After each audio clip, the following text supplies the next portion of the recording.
दिल्ली में बढ़ती प्रदूषण की मार से दिल्ली की जनता बेहाल है और इस पर कहीं ना कहीं लगातार जो है वो बीजेपी सवाल उठाते आ रही है प्रदूषण को लेकर। हमारे साथ बातचीत करने के लिए बीजेपी नेता तेजेंद्र पाल सिंह बग्गा हैं।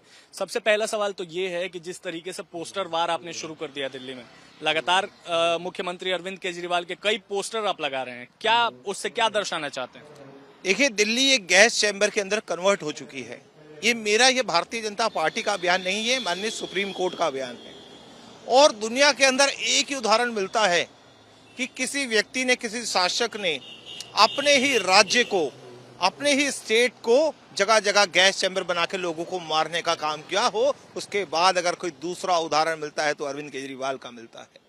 इसलिए मैंने उनकी तुलना उनसे की कि अगर कोई भी व्यक्ति किसी के पद चिन्हों पर चल के उनको अपना आइडियल मान के अगर वैसा काम करता है तो निश्चित रूप से उसकी तुलना उससे होनी चाहिए।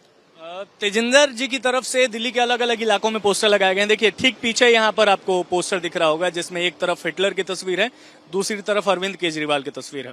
प्रदूषण पर अगर बात करें बग्गा जी, तो मुख्यमंत्री अरविंद केजरीवाल ने प्रेस कॉन्फ्रेंस किया था और उन्होंने कहा था कि इस पर राजनीति करने से हल नहीं होगा, बल्कि केंद्र सरकार की भी जवाबदेही और जिम्मेदारी बनती है कि प्रदूषण को जो है उत्तर भारत से कम किया जाए। पिछली बार तो उनके पास जब प्रदूषण हुआ था तो उनके पास पूरा सॉल्यूशन था।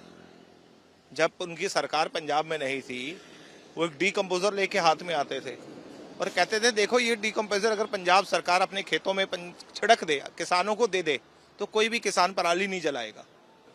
वो कहते थे कि ये डीकम्पोजर हमने बना लिया, हम किसानों को देने को तैयार है पंजाब में। तब कौन राजनीति करता था? अब तो उनके पास डीकम्पोजर बना हुआ है, किसानों को सिर्फ बांटना है। वो क्यों बांटने में फेल साबित हुए, मैं किसानों को दोष नहीं देता, उनकी मजबूरी है। अगर आप उनको विकल्प नहीं दोगे तो पराली जलाएंगे, लेकिन वो क्यों फेल साबित हुए ये आज अरविंद केजरीवाल और भगवंत मान को बताना चाहिए। वो 7 महीने के अंदर सरकार में है, क्या 7 महीने में वो डीकम्पोजर बांटा नहीं जा सकता था?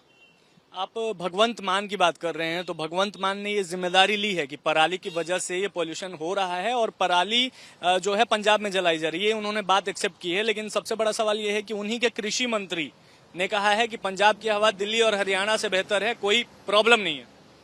ये तो अगर कोई साइंस से किसी से पूछ लो, किसी साइंटिस्ट से बात करने की जरूरत ही नहीं है, आवश्यकता ही नहीं है। अगर पंजाब के अंदर पराली जल रही है तो पंजाब की हवा दिल्ली से बेहतर कैसे हो सकती है? तो किसान कह रहे हैं, किसानों के बयान है कि जब पराली जलती है तो सबसे पहले तो वो धुआं हमें लगता है। दिल्ली तो बाद में जाता है, हरियाणा तो बाद में जाता है, यूपी नोएडा तो बाद में जाता है, सबसे पहले तो वो हमें लगता है। तो ये किसान कह रहे हैं, तो मुझे लगता है उन किसानों का भी ये अपमान कर रहे हैं।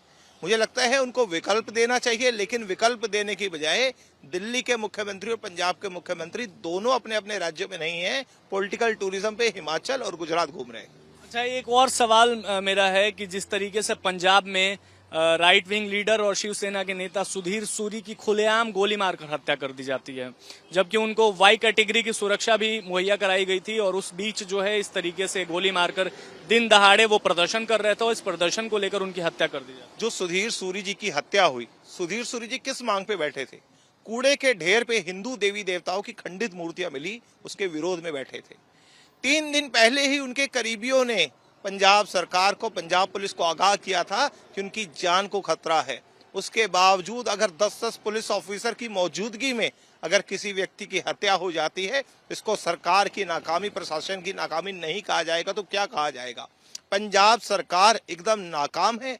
पहले सिद्धू मूसेवाला की हत्या, उससे पहले कितने खिलाड़ियों की हत्या। पंजाब के अंदर कानून व्यवस्था बिल्कुल चरमरा चुकी है और जिसके अगर जिम्मेदार हैं तो सिर्फ और सिर्फ अरविंद केजरीवाल और राघव चड्ढा है, जो परोक्ष और अपरोक्ष रूप से पंजाब सरकार को चला रहे हैं। चलिए, बहुत शुक्रिया बातचीत करने के लिए। हमारे साथ तेजिंदर पाल सिंह बग्गा थे, जिन्होंने अपनी प्रतिक्रियाएं जो है अलग अलग मुद्दों पर जाहिर की। वीडियो जर्नलिस्ट सीपी सिंह के साथ विशाल पांडे, रिपब्लिक भारत, दिल्ली।